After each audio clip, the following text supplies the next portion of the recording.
Welcome to FIFA Saved My Life. Thank you very much for coming back. If you're not coming back, this is your first time finding me. Hi, I'm Ben. Nice to meet you. And number two, please hit a subscribe and a like. As you can probably see from my lovely t-shirt, give 50% of my profits to Mind the charity for mental health. So you're helping just by being here, watching the video and subscribing. Makes a massive difference. Why not? You're giving money to charity for free, which is lovely. And getting all this good FIFA stuff. So yeah, try me out, guys. Give us a bit of a like and a bit of a subscribe. If you are coming back, thank you as always. You're lovely and you're wonderful and you're beautiful people. So what do we have today? Well, we have a message from the FIFA team. The FIFA team have done updates. Now, so one of the updates I was worried about them doing was the update that I found a glitch the other day, that if you have no fitness, you go into a game, your fitness goes back on, so you don't have to pay for fitness at the moment. That is still the case. That is still the case. They haven't updated it. Whether they don't know about it or whether they don't care about it, I don't know. Again, I'm guessing the next update might not have that, but make hay while the sun shines, my friends. Save yourself the coins. And if you haven't seen the video, up here or up there, I don't know, one of them, there will be a little band. Go and click onto the video, watch it by all means, and then come back again. And if you haven't seen the glitch, that's where you're going to see it and see what happens and save yourself some coins. But if not, carry on watching and I will tell you what the updates are. So, first and foremost, the biggest update that we have to start with are goalkeepers. Goalkeepers will be less likely now to punch the ball out in the front of another player. Now, they were doing it a lot. I've got to admit, there was a lot of rebound goals and a lot of punching out. Very small distances covered with the punch, and it was going in front of a player and they were just volleying it straight back into the goal and into an empty net pretty much. That was annoying.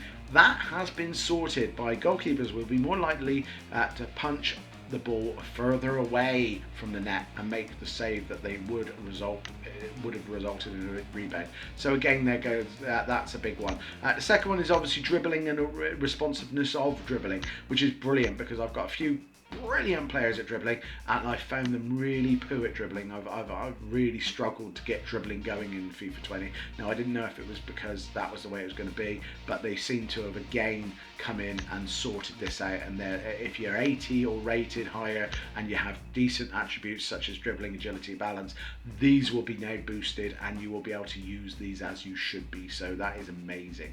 So you will definitely have better responsiveness in the dribbling department and make sure that they're going to do what they should be doing, which is dribbling.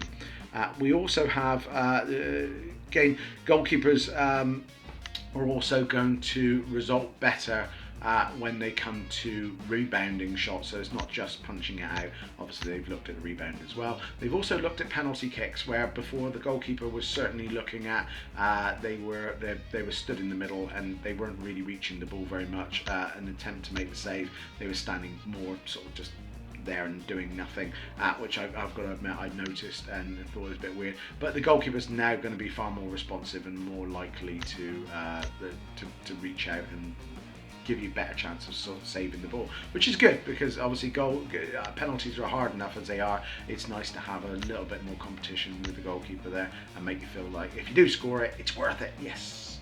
So again, we've got, what else have we got in here, people? We've got, I'm just going through the list because this has only just come out myself. Players controlled or contained by secondary can defend, trying to defend. So again, I think they're up in the AI a little bit as well by the looks of it. We've got to reduce the effectiveness of lofted ground passes and lofted through passes by increasing the amount of error present when making these passes. Yeah, so again, obviously, if you're chipping the ball across the pitch or anything like that, I was finding that they were only getting sometimes 3/4 of the place where you wanted them to, and another player was then running in, especially if they had a fast forward or a fast someone like that, they were coming in and taking the ball off them. It will now should reach its destination if that's where you meant it to go. These are the performance performed either double tapping press button or a through pass ball. So yeah, again, obviously if you're putting that nice curve ball through on defence, it will now get there, where before it wasn't a lot. They've also addressed the following issues. Players were sometimes being knocked back unrealistically by being hit by the ball. Yeah, there was a few that looked quite comical when they got hit by the ball and stayed on the floor for ages as well, which I was shouting at, which was fun. But they definitely got up now, so they won't be doing that. Low driven shots will be impacted by error than the other shots. They were taken in easy shooting situations, such as low defensive pressure, or where the player is well balanced in control of the ball. So again, you were able to take the ball off and then have a quick shot. That won't be so the case anymore, so that again a bit more realistic. Thank you very much, EA. Sometimes goalkeepers punching the ball in situations where they could have easily caught it. Absolutely had a lot last night. Very annoying. It was coming down, you would normally just pick it up. You know, Manan could have picked that ball up and done it. Instead he kicks it away, or he punches it away, which is bad. Sometimes the goalkeeper has not correctly controlled the ball by their feet as well. Yeah, they'll literally drop the ball down on their feet and then kick it away, instead of, you know, keeping it in their hands, and you can distribute it as you wish. So that's now been sorted as well. When dropping the ball, the goalkeeper, hold on, let's make sure I've got that. Yeah, when dropping the ball, the goalkeeper, it was always being dropped in the same place, in the same direction.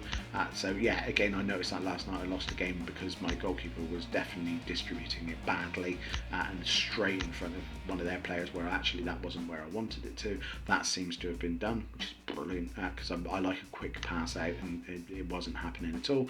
Kick-off passing the ball without aiming the pass will result in the ball being passed to the spot where it's often being intercepted by opponents. Additional fixes detailed on the forums. So we got some Volta updates as well, which I haven't really played Volta, so I'm not going to go through them now, but you can see them down below, and you can also go onto the website yourself and have a look if you're doing Volta. Haven't got onto Volta really, it's more Ultimate Team that I'm looking at today. So we've got Ultimate Team. Made the following changes: improved discoverability of and added new functionality of multi-swap of squad screens. Oh, thank God for that. So yeah, basically before you could put 2 or 3 players in to the squad and move them around. Remember, you used to be able to click on 1, 2, and 3, and then they used to appear in the squad. At the moment, it's been single. You can take one out, put one in, take one out, put one in. Now you can do a bit more of that, so they've obviously sorted that out, which is amazing. When multi-squad is active, players will be able to cycle through the positions in their squad, including subs and reserves, enabling the ability to swap players' items in positions without leaving the club tab. That's brilliant. Again, that was just a little annoying, but not the end of the world. But again, they've recognised that and sorted that out. When highlighting specific positions on the squad, where the option to refresh the search results. Oh, brilliant. Again, I was doing this morning, and again, it was go again, and it was bringing up whole squads rather than the position of the squad. You were having to go out of it, go into it, go out of it, and then basically the next time you went into it, it was allowing you that position automatically without actually searching for it. So now it's going to do that automatically, which is great. Adjust the player's item swapping functionality on the club tab, whatever that means. I'm sure it's good. When you select a player item from the club tab, it will not automatically send the player to your squad. Instead, you will need to actually manually change it back to the squad tab. Okay, that's making sure players aren't just randomly going in there. Then once you have done this, you'll be able to specifically select the position of the squad that you would like to place the player in. Okay, so again, giving you a bit more control, which is good. They've also addressed the following issues. Let's have a look. So, address the following issues. Sustainability issue related to selecting certain reward options in Foot Rivals. This issue would not have been impacting players directly, as it's been migrated, adding 1 foot coin to some reward options. I don't really know what that is, but there you go. We'll be removing the foot coin from those reward options in future competitions. Additional fixes detailed on the forums. Okay, so I'm not 100% sure that that's on about. But there you go. Looks like they've sorted career mode out for anybody who wants to know about career mode. That looks like it's done. Pro Club seems to have some fixes. Skill Games definitely got some fixes. Audio's got some fixes. Visual and presentation's got some fixes. And basically for the rest of it, you can go to the forum and it will give you the actual day. So the big things are goalkeepers were a nightmare. They were palming it out to players too many times and they were getting rebound goals. There was rebound goal after rebound goal. So again, that should stop or slow down at least. You're going to have the natural amount of rebound goals that you should have in a game, not every time. Also, goalkeepers who weren't bothering catching it and punching it away, they will now catch it when they can. If they are punching it away, they'll punch it to a safe distance rather than straight in front of one of your opposition players and then watching them volley it back in again. Which is good. So that's the big thing, is the goalkeepers seem to have been sorted.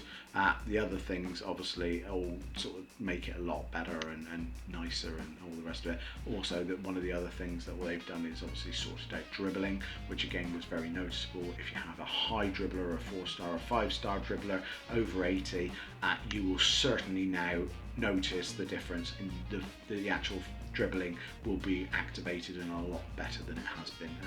In fact, it's been almost non-existent. So that's it. And also the big plus is they have not taken away the instant awesome power of having full fitness every game without actually doing anything and cost you any money. So that is going to be in there as well. So there you go, guys. That is a quick update from FIFA. Later on we will have Team of the Week coming out, which is exciting because this week Team of the Week, obviously if you've got any of the ones to watch that are in there, they will be included and they will be increased. So again, I'm going to do a video on ones to watch soon as well, but in that time we should have that coming out. Thank you very much for watching, guys. Take care of yourself, and if you can't take care of yourself, find someone who can. Bye bye.